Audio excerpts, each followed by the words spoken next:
The wheel of the year has turned again. Once more, the Thanksgiving season has arrived.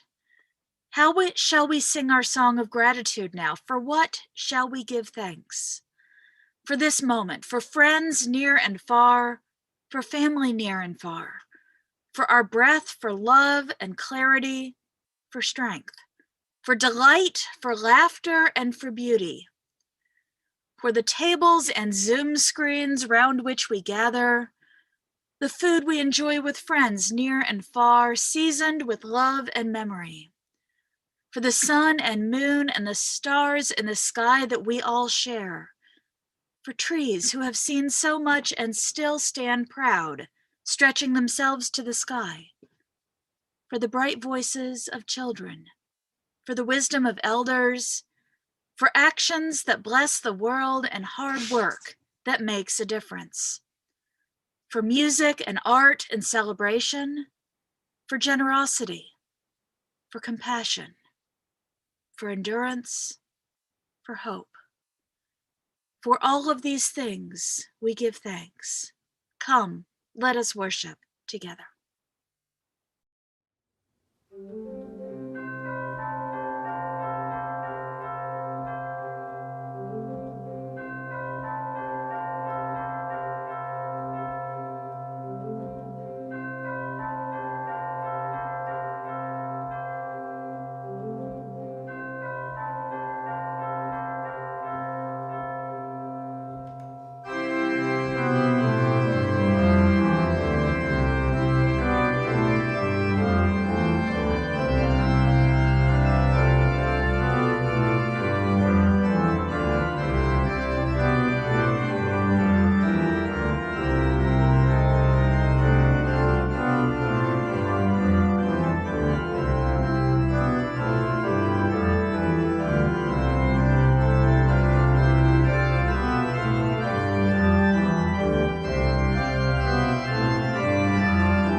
Good morning and welcome to the Unitarian Universalist Church of Berkeley.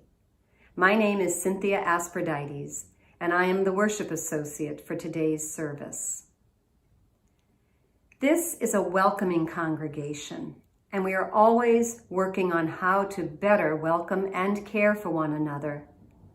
If this is your first time here, we're so glad you've come. And whoever you are, we welcome you in the fullness of who you are. As we begin, we want to acknowledge that our church occupies land in Huchin, the unceded territory of the Chochenyo-speaking Ohlone people. We understand that we continue to benefit from the seizure and occupation of this land. We acknowledge and embrace our responsibility to take restorative action.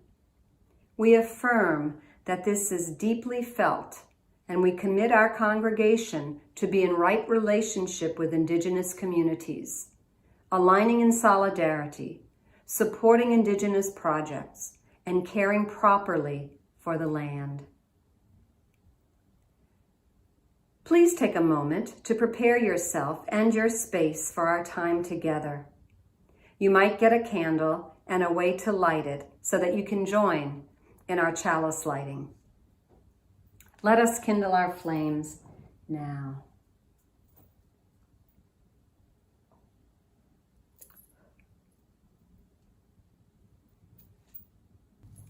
Now, please join us in singing our opening song, Morning Has Come.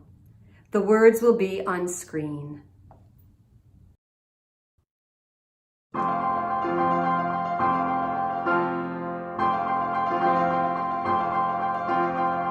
Morning has come, arise and greet the day. Dance with joy and sing a song of gladness. The light of hope here shines upon each face. May it bring faith to guide our journey home.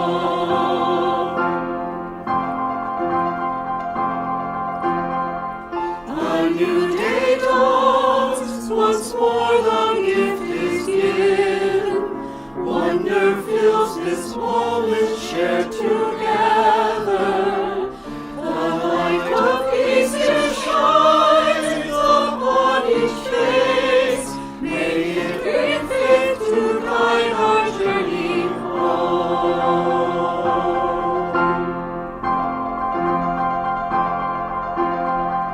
Open our eyes to see that life abounds. Open hearts to welcome it among us. The light of life here shines upon each face. May it bring faith to guide our journey home.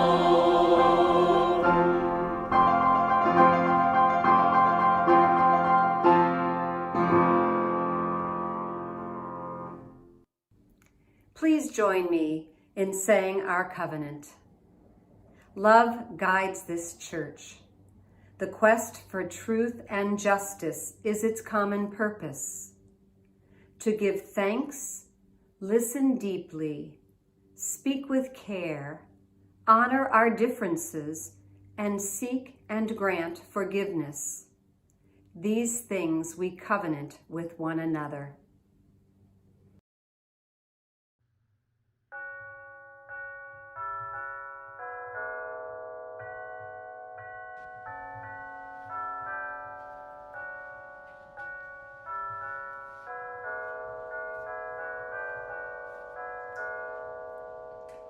Come sing a song with me. Come sing a song with me. Come sing a song with me, that I might know your might.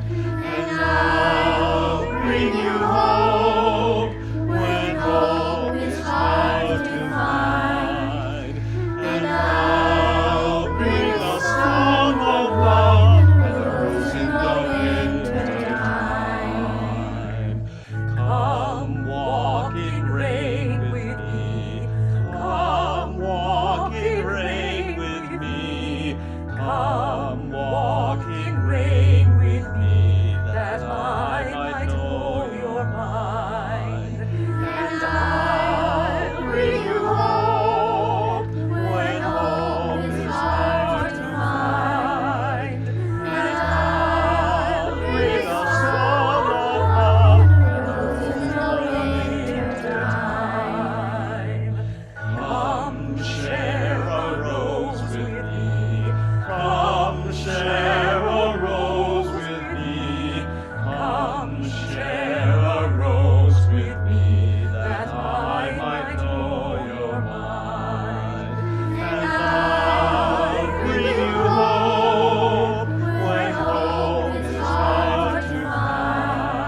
Good morning.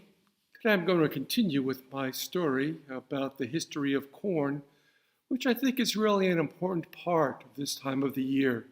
It's a time of harvest festivals, the time of Thanksgiving. Agriculture changed the nature of human societies, from wandering nomadic tribes to stationary communities. It is said that we did not domesticate agriculture. Agriculture domesticated us. Today, corn is 1/10 of our total agricultural production, and the United States has enough cornfields to cover Germany. We can thank the indigenous peoples of the Americas who have cultivated corn for over 8,000 years. In the indigenous cultures, there are many different types of corn, potatoes and squash as well. Today in the United States, 98% of the corn that we create is the yellow dent number 2 type. Previous to the World's Fair in 1893, corn was a very diverse crop here in the United States, but the varieties proved difficult to transport and sell. Train board operators desired a specific, uniform, unique standard corn that could be transported uniformly in similar boxes. James Reed's yellow dent corn won the blue ribbon at the World's Fair that year, and over 5 decades, it became the most popular corn in the United States. After World War II, the new technology brought new forms of agriculture, notably was the use of the explosive ammonium nitrate. Corn needs nitrogen, and nitrogen permitted the cornfields to be planted year after year without rotation.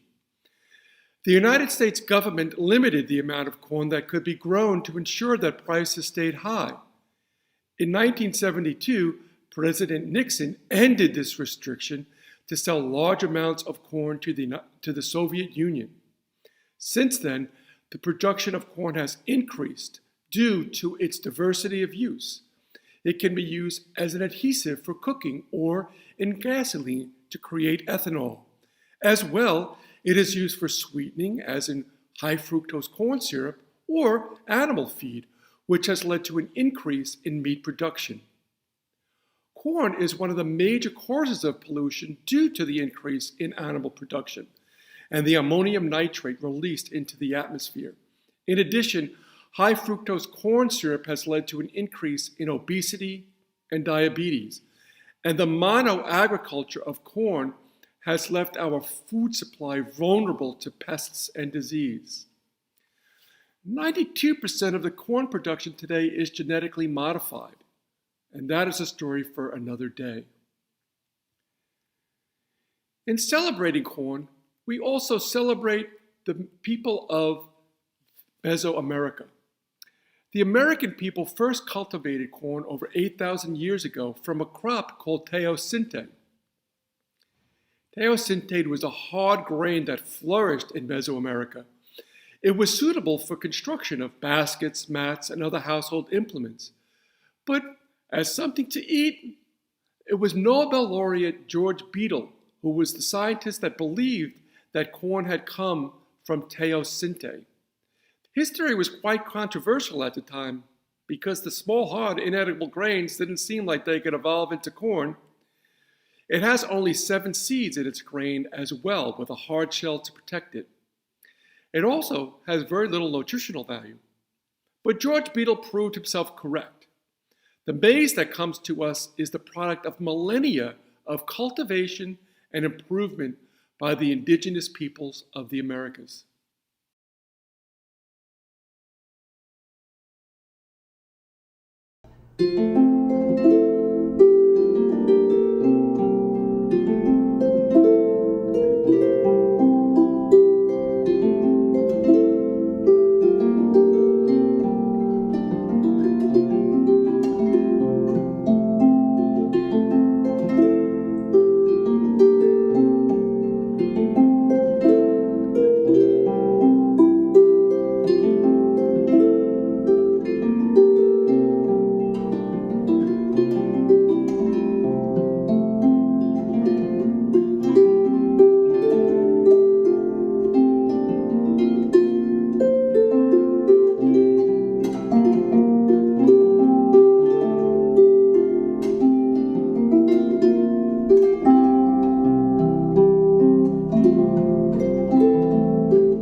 Well, it happened again this past week.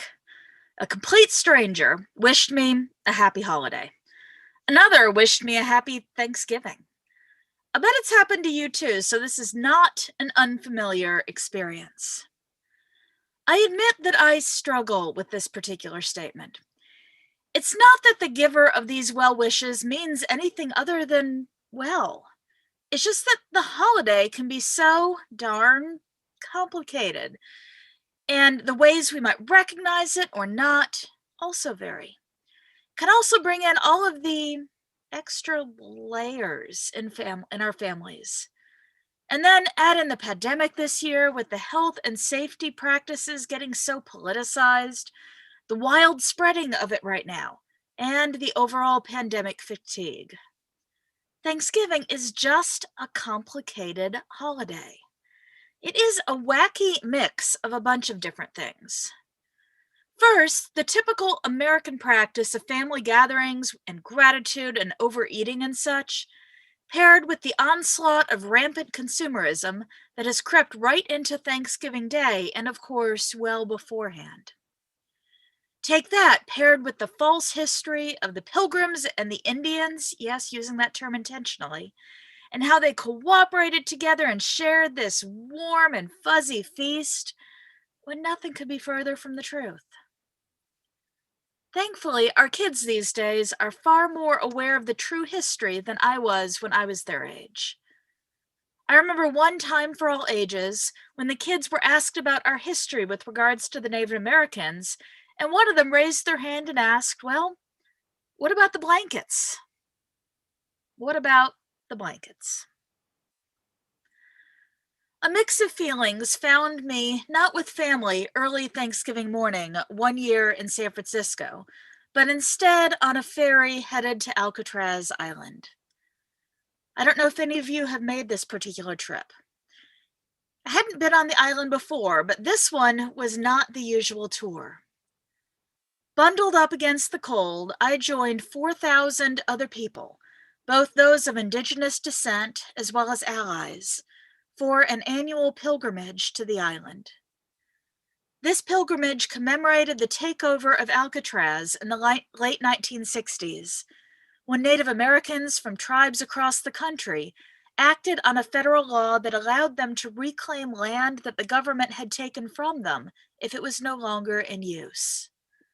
They managed to hold on to the island for nearly 2 years before being evicted from it. Under a clear open sky, we got off the ferry and wound our way through the prison complex. The sky was clear and sunrise would be coming before too terribly long. The celebration took place in an enormous circle around a bonfire, set under Alcatraz's central tower. There was drumming and dancing, prayers and singing both in English and in a number of indigenous languages, and I was swept away with all of it, calling the O of applause along with everyone else. As the ceremony proceeded through the music and speeches, I wondered, since this was a sunrise ceremony, I wondered what was planned for the moment of the sunrise, the moment when the sun broke the horizon. As the light on the tower changed from gray through varying shades of gold, I waited to find out what that moment would be.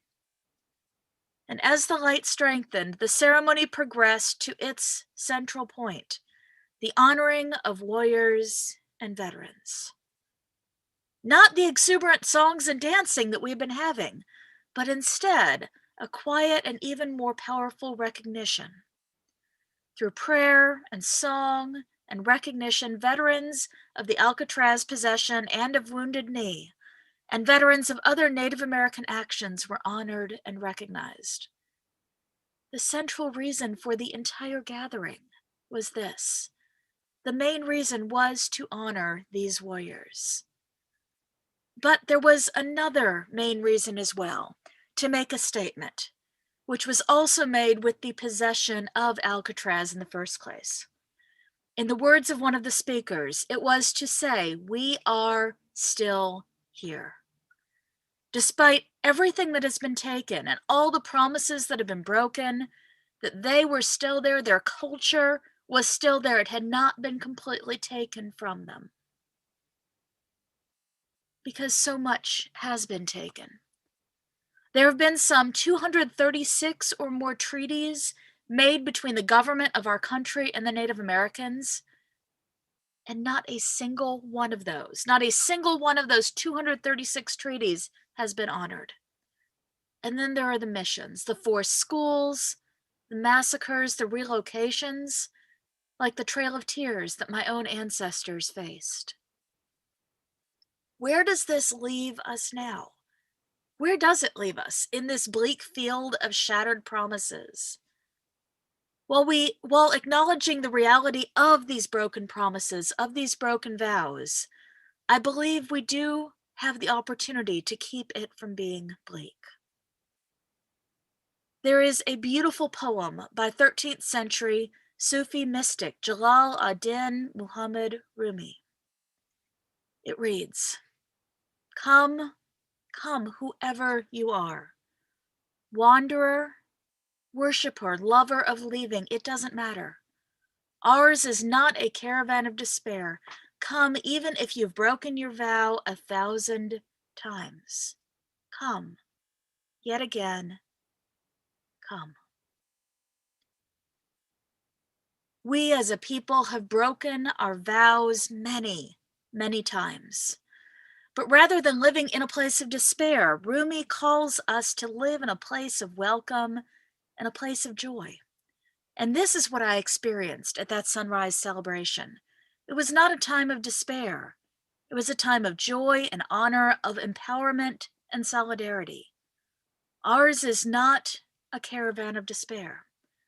Come, even if you've broken your vows 1,000 times, still come. This is a time when many are taking a good hard look at our histories and starting to come to terms with them. Sometimes this takes a good bit of work. It is absolutely true that the victors and those in power are the ones who write the history, choosing what they want to focus on and leaving out what they want to leave out. It is really no surprise how often the predominantly presented histories are really quite anemic, seeming to only talk about the good stuff and only presenting different groups of people in certain ways. My first entry into taking a fresh look at histories was the infamous, let's call it, book by James Loewen, titled Lies My Teacher Told Me. And I admit the title is fabulous and reason enough for picking up the book all by itself. Lies My Teacher Told Me. Not only does Loewen do a great job of presenting some stories from U.S. history that haven't been told, but he compares them with the stories that are told and picks apart a whole stack of school history textbooks. I took one of his lessons from this book further when my daughter, in elementary school at the time, got really excited when they were learning about Helen Keller. I was curious because she was in a rather forward-thinking school, so I asked what she had learned about her. I wanted to see where they took it. Disappointingly, it was just the typical story, the one ending at the water pump when Keller taps the word water into her teacher's hand. That is scarcely the beginning of her story, though, as Loewen taught me. Keller went on to become an activist, a speaker, a prominent socialist, and had the direct ears of more than one U.S. president. But that part of her story is never told. Too politically risque in many ways.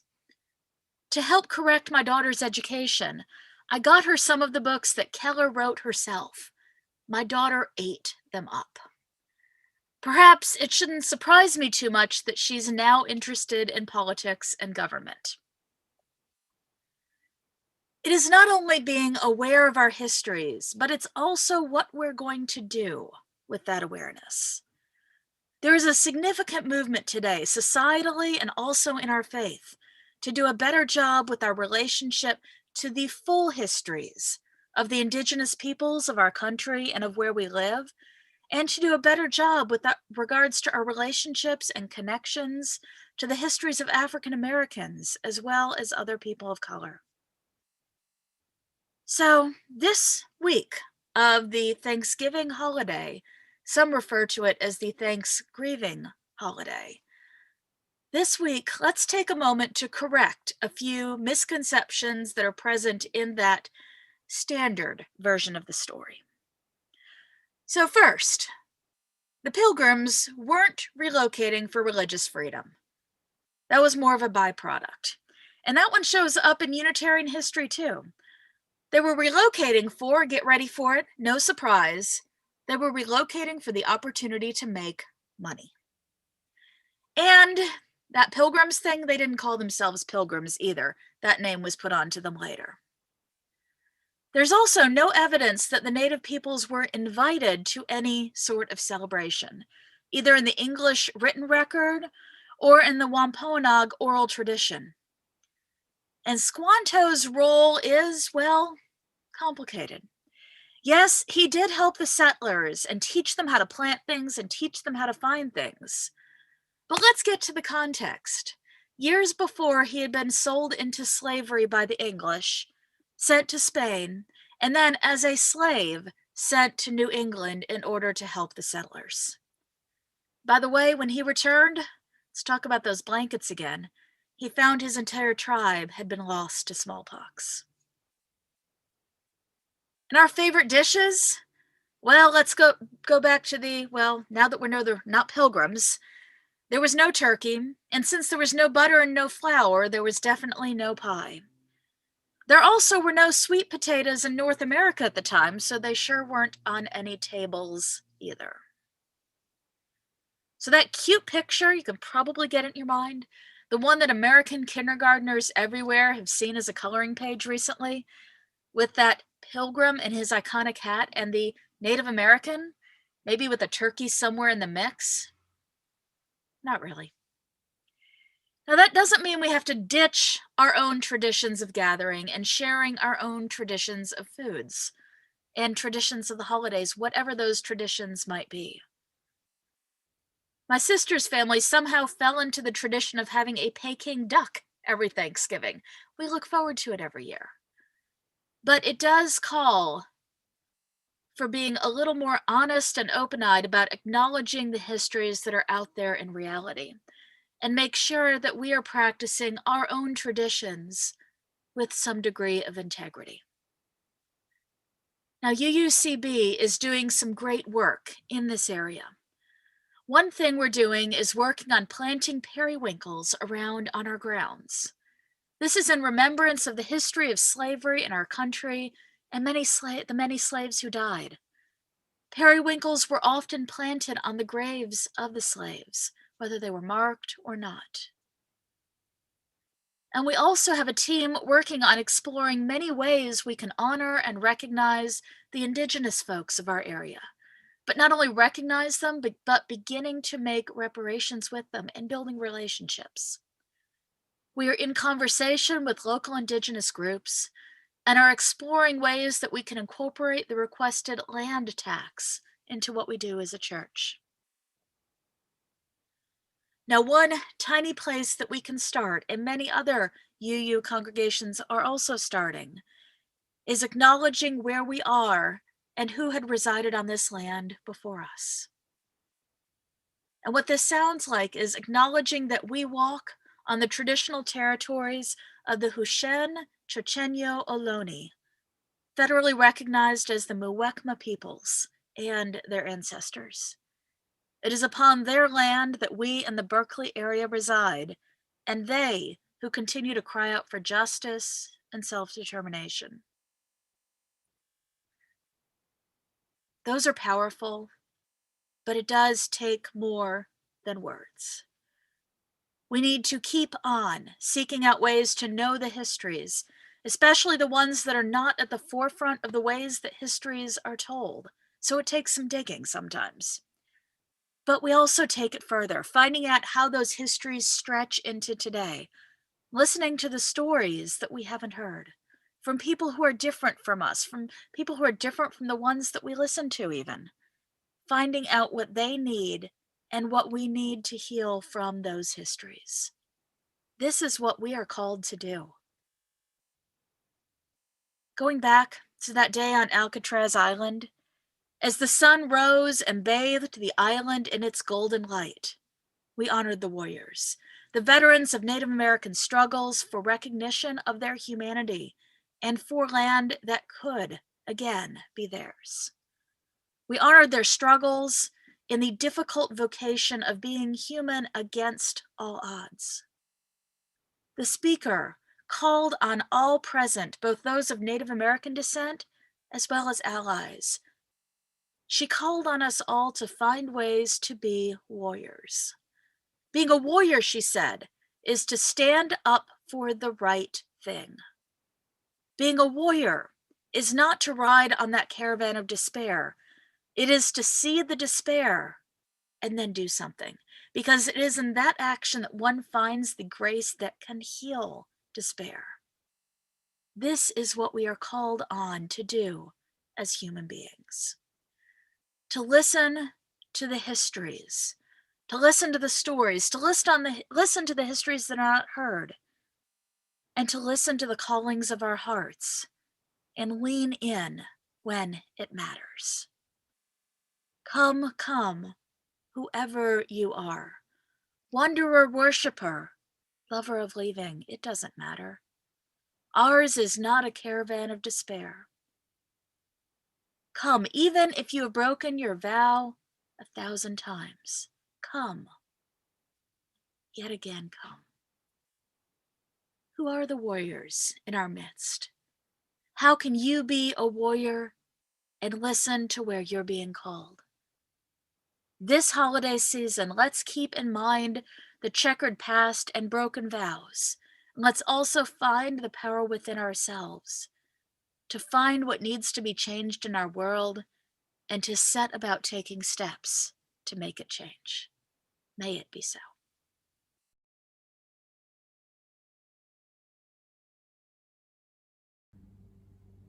As we commit together to making this a loving community, we take time to remember that UUCB needs our gifts and support. We invite you now to make an offering. Each week, half our offerings are shared with a Good Neighbor organization who needs our financial support, and we hope that you will continue to practice generosity with them during these difficult times. This month, November, our Good Neighbor is the Sogorea Te Land Trust. Sogorea Te Land Trust is an urban, intertribal, women-led trust that facilitates the return of Indigenous land to Indigenous people. Through the practices of repatriation, cultural revitalization, and land restoration, Sogorea Te calls on Native and non-Native peoples to heal and transform the legacies of colonization and genocide. Offerings of any value are received with gratitude. Details on how to give electronically will appear on your screen as our offertory begins. Thank you.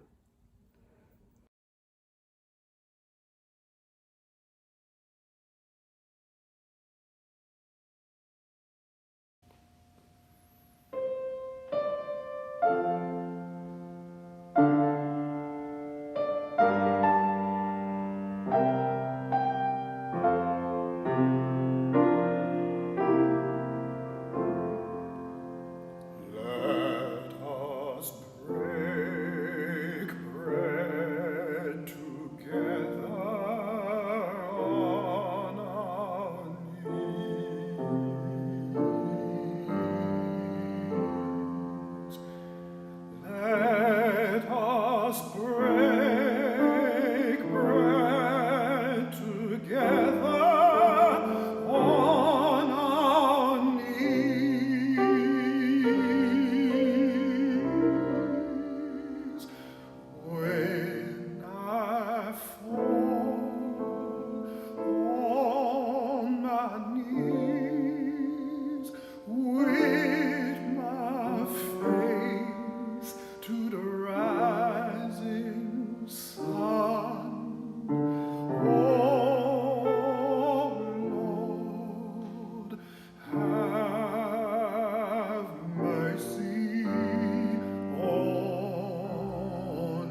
drink wine together on our knees.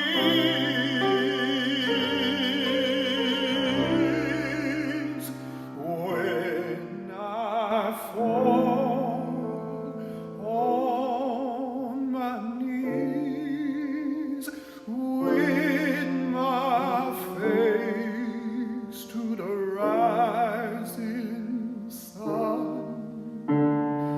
Oh Lord, have mercy on me.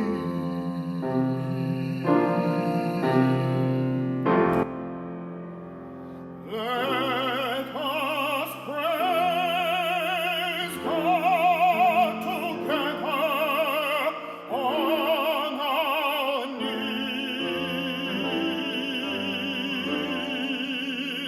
Let us praise God together on our knees.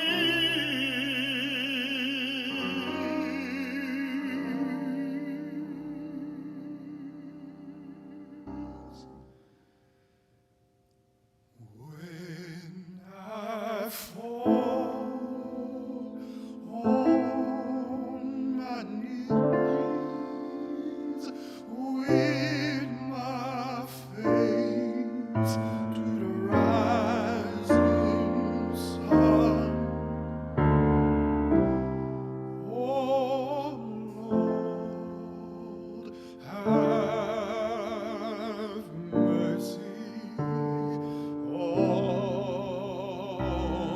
me.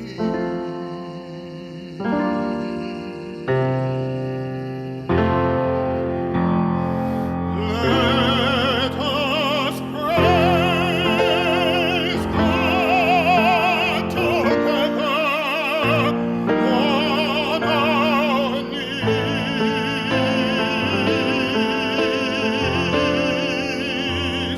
Let us praise God together on our knees.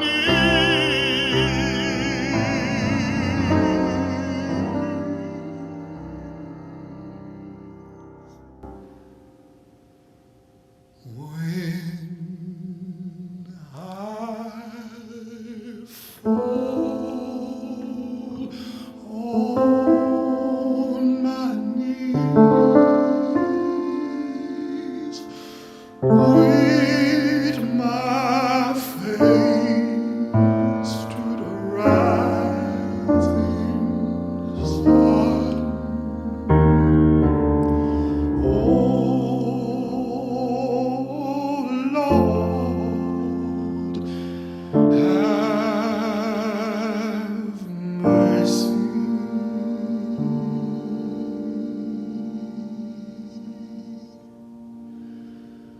On me.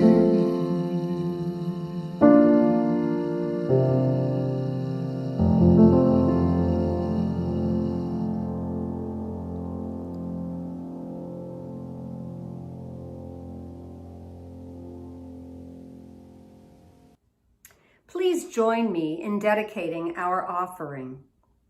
We dedicate our offering and ourselves to the mission of this congregation, to create loving community, inspire spiritual growth, and encourage lives of integrity, joy, and service.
star comes out at night.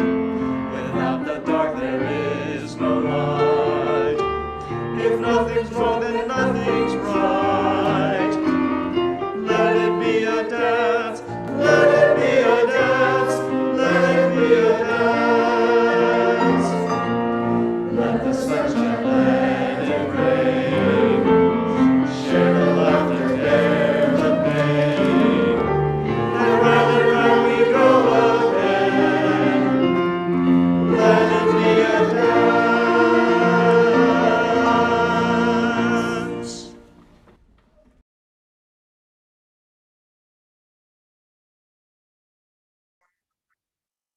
As we go forward from this sacred time and this sacred space, may you hold on to what you need. Remember, you have love all around you, and connections and support in many places. Go now with courage, with hope, and with blessings. And remember, you're never all alone. Blessed be.